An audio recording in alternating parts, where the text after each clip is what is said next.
Kali ini kita akan melakukan perkuliahan dengan durasi 1 jam dengan mata kuliah Filsafat Pendidikan Islam. Anak-anakku sekalian, tentu sudah mendapatkan pencerahan dari asisten ibu, yaitu Bapak Yusuf.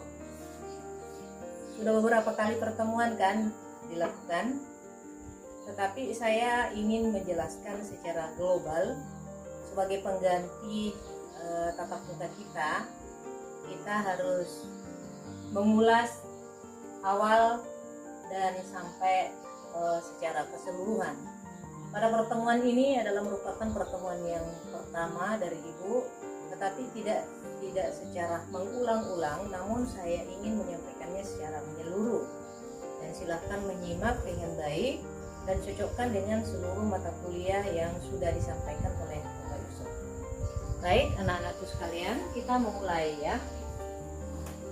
Mata kuliah kita adalah Pendidikan Islam, Filsafat Pendidikan Islam. Tentu saja ini harus diperhatikan bahwa judul mata kuliah ini adalah berat, panjang durasinya, karena dia adalah 3 SKS.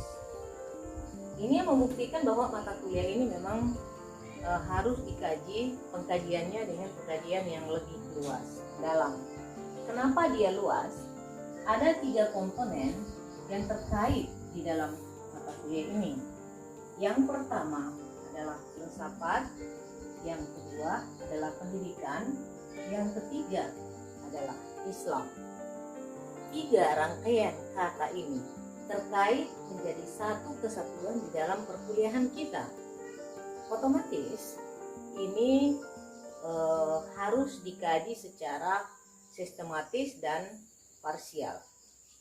Pertama-tama, mari kita mengkaji kata filsafat. Terlihat, dapat dilihat, diperhatikan. Sebelum kita masuk kepada pengkajian pendidikan Islam, lebih awal kita harus mengetahui dasar-dasar filsafat. Kemudian nanti digabungkan dengan pendidikan. Dan yang kedua adalah Islam.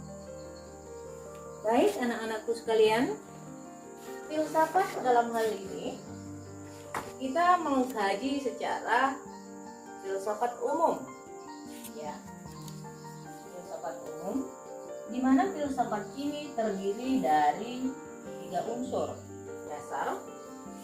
3 unsur dasar itu adalah ontologi, perhatikan, ontologi, kemudian epistemologi,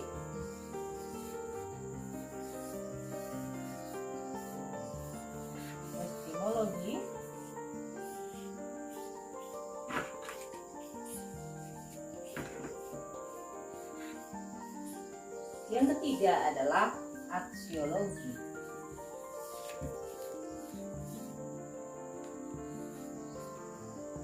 Oke, ini sudah dapat kita lihat ya, bahwa filsafat terdiri dari 3 unsur kata. Saya ulangi kembali bahwa konsep dasar filsafat ini terdiri dari 3 unsur. Yang pertama adalah ontologi, yang kedua adalah epistemologi, dan yang ketiga adalah aksiologi. Selanjutnya, anak-anakku sekalian, kita kaji satu persatu dulu. Jangan langsung kita kaji secara general sebelum kita tahu penjelasannya secara detail satu persatu. Ontologi ini apa?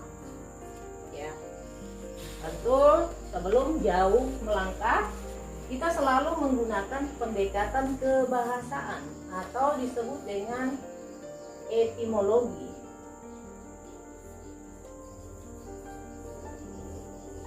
Etimologi. Oke.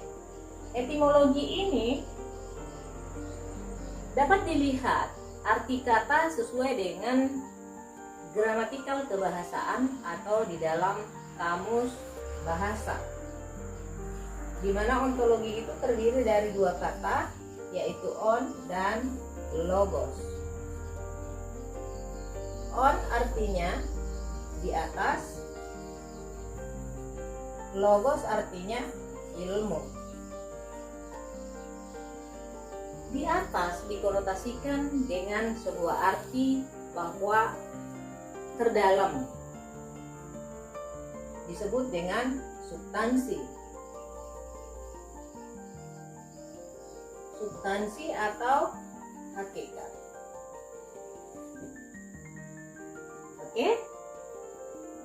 Dari sisi kebahasaan, ontologi itu adalah berarti ilmu tentang substansi atau ilmu tentang hakikat. Oke? Sampai di situ. Menurut bahasa. Kemudian kita lanjut, bagaimana pengertian ontologi menurut istilah. Istilah atau terminologi. Terminologi. Oke? Ontologi menurut istilah atau secara terminologi adalah ilmu yang mempelajari tentang segala sesuatu atau ilmu yang mempelajari tentang objek sesuatu. Apa yang dimaksud objek? Objek itu seperti manusia, alam, Tuhan. Inilah yang dimaksud objek. Dalam hal ini, secara terminologi, ontologi adalah ilmu yang mempelajari tentang substansi manusia, substansi alam, substansi Tuhan. Kemudian, dia akan mempelajari bagaimana substansi relasi Tuhan, manusia, dan alam. Ini ketiga. Oke, sampai di situ tentang pengertian. Kemudian kita pindah pada yang kedua, epistemologi. Epistemologi.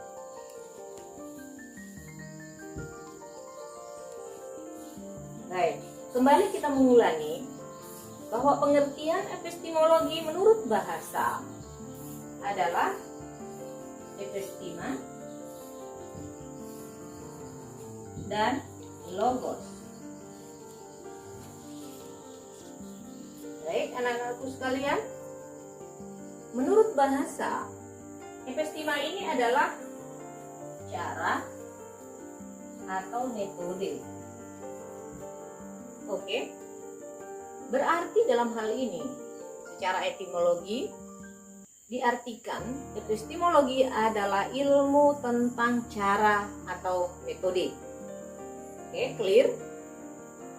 Lalu kita pindah pada pengertian epistemologi menurut istilah atau terminologi. Silakan disimak baik-baik. Menurut pengertian secara terminologi, epistemologi adalah ilmu yang mempelajari tentang cara atau metode mengetahui sesuatu. Mengetahui terhadap apa? Mengetahui terhadap objek segala sesuatu. Kita kembali, objek yang dimaksud tadi adalah manusia, alam, dan Tuhan. Berarti epistemologi adalah ilmu yang digunakan sebagai cara atau metode mengetahui tentang substansi manusia, substansi alam, dan substansi Tuhan. Kemudian mengetahui relasinya. Baiklah, kita lanjut lagi. Mungkin sudah ada yang mencatat atau menyimak durasi tadi terhadap dua kajian ini. Sekarang kita pindah pada aspek yang ketiga, yaitu aksiologi. Ya, kembali lagi saya himbau kepada anak-anakku sekalian bahwa setiap istilah atau kata yang kita akan dalami tentu kita menggunakan pengkajian secara bahasa terlebih dahulu, kemudian kita gunakan pengkajian terminologi atau istilah sebagai pengembangan daripada kebahasaan tadi. Aksiologi menurut bahasa terdiri dari dua kata, yaitu aksi dan logos. Dalam hal ini, ada aksi berarti ada nilai atau value. Berarti aksiologi adalah ilmu yang mempelajari tentang nilai atau value segala sesuatu. Nah, kembali lagi, segala sesuatu itu apa? Segala objek yang kita kaji. Nah, nilai, terkait dengan nilai berarti adalah yang dimaksudkan adalah manfaat. Itu arti secara bahasa. Sekarang kita akan mengkaji secara terminologi atau istilah. Jangan lupa bahwa pendekatan itu selalu harus lengkap dengan dua unsur ya. Kemudian menurut istilah atau terminologi, aksiologi ini adalah ilmu yang mempelajari tentang manfaat atau nilai segala sesuatu. Sesuatu itu apa? Sesuatu yang terkait dengan manusia, alam, dan Tuhan secara keseluruhan. Baiklah anak-anakku sekalian, saya kira penjelasan ini sudah tuntas, pengertian dan dasar filsafat secara singkat. Nanti kita akan masuk kepada penggabungan pendidikan dan filsafat. Kita akan melihat bagaimana pendidikan, bagaimana mengimplementasikan dasar-dasar pendidikan Islam itu berdasarkan dengan landasan filsafat. Apa yang saya sampaikan ini adalah merupakan kajian secara umum tentang pengertian filsafat baik secara bahasa maupun secara terminologi. Ketika kita akan masuk kepada pendidikan, tentu akan dikombinasikan dengan dasar-dasar pendidikan.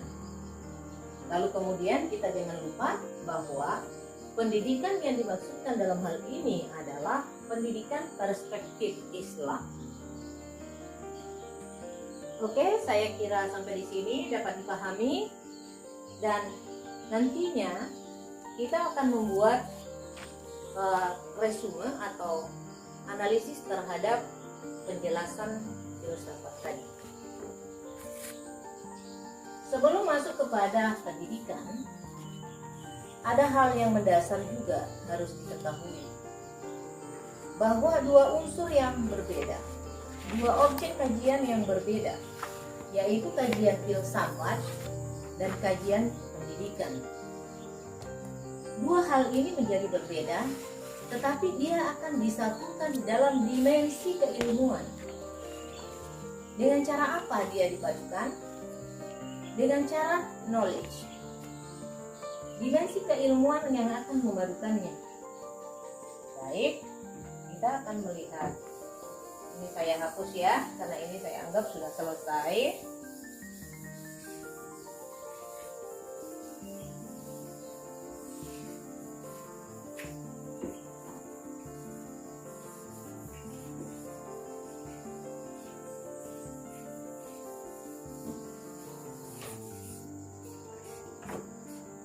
Oke, anak-anakku harus mengetahui bagaimana membuat sebuah landasan pemikiran,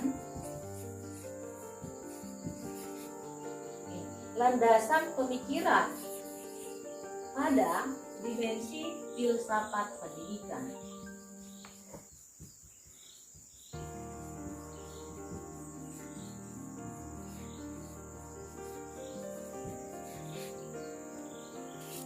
Tentu kita tahu bahwa pendidikan secara konsep memiliki sistem tersendiri, karena pendidikan ini bisa terdiri dari dua pendekatan atau terdiri dari dua objek kajian, yaitu pendidikan umum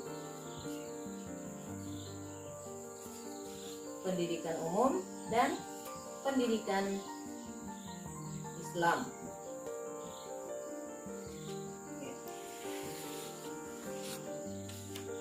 Ini adalah struktur yang harus kita kaji secara tuntas. Kata pendidikan, dia akan digunakan pada dua unsur yang berbeda. Nah, tinggal kita ini mau menggunakan kata pendidikan ini dengan padanan kata apa. Ternyata kita tidak akan membahas tentang pendidikan umum, ya. Walaupun kita mesti tahu pada saat kita mengkaji tentang unsur-unsur pendidikan, tentu saja kita juga bisa menyimak, walaupun hanya selintas. Dan pada saat itu kita khususkan kajian kita kepada pendidikan Islam, itu secara sistemik. Nah, pendidikan Islam ini kita tarik, tentu terbayang oleh kita. Dalam konsep pendidikan Islam ada kata yang berbeda, ya. Ada kata yang berbeda ketika kita mengkaji tentang pendidikan umum. Ya, kalau pendidikan umum ya umum, digunakan pada semua lembaga pendidikan baik secara general, tetapi secara spesifik kita di sini mengkaji tentang pendidikan Islam. Nah, kembali lagi, tentu kita harus mengetahui dasar-dasar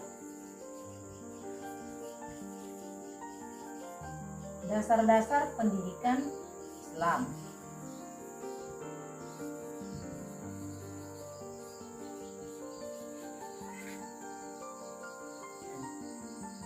Ini yang harus kita kaji lebih detail dan harus kita ketahui lebih mendalam. Oke.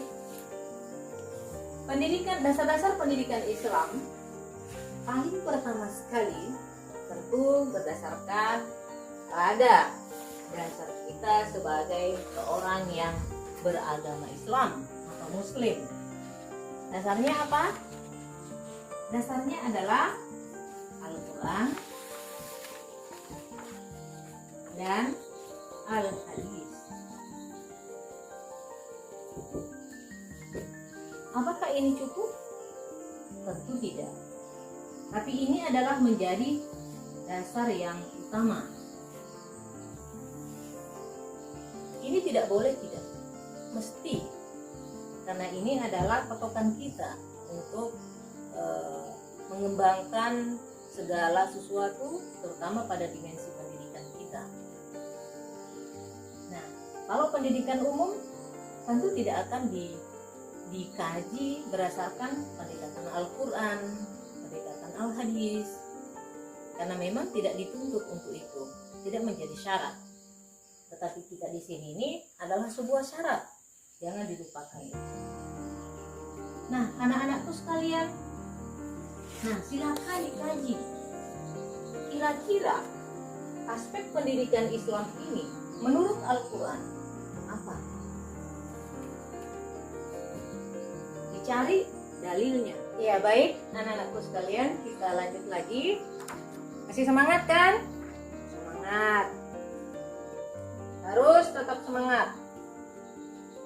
Karena ini kajian kita sudah mulai jauh, sudah mulai berat-berat nih.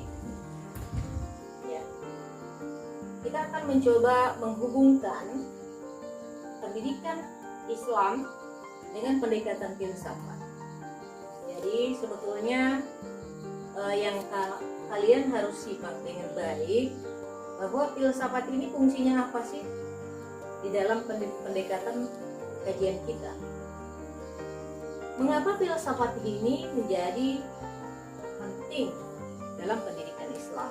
Kenapa tidak pendidikan Islam aja sih? Kok ada embel-embel filsafatnya? Tentu kita penasaran kan? Kita sudah kaji tadi bagaimana gambaran pengertian filsafat secara detail. Lalu kita akan mencoba menerapkannya di dalam dimensi objek kajian kita, yaitu pendidikan Islam. Jangan lupa bahwa kalau ini menjadi sebuah landasan, berarti filsafat itu motifnya apa? Filsafat motifnya adalah bertanya dan bertanya. Bertanya.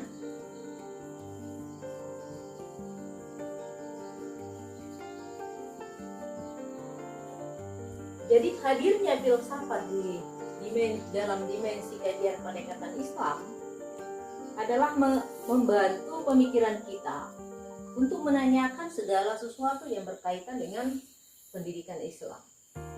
Nah, pertanyaan terkait dengan ontologi adalah kata apa? Kemudian pertanyaan yang terkait dengan epistemologi adalah bagaimana?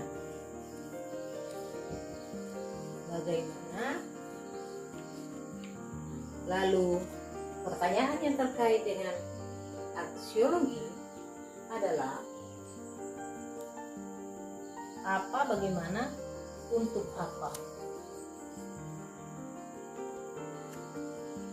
Jadi apa dalam hal ini? Meliputi substansi sesuatu. Lalu ditanyakan, manusia itu apa sih hakikat manusia? Apa hakikat alam?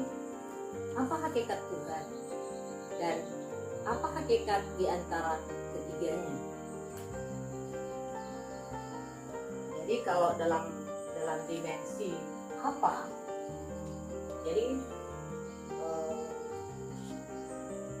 apa substansi Tuhan?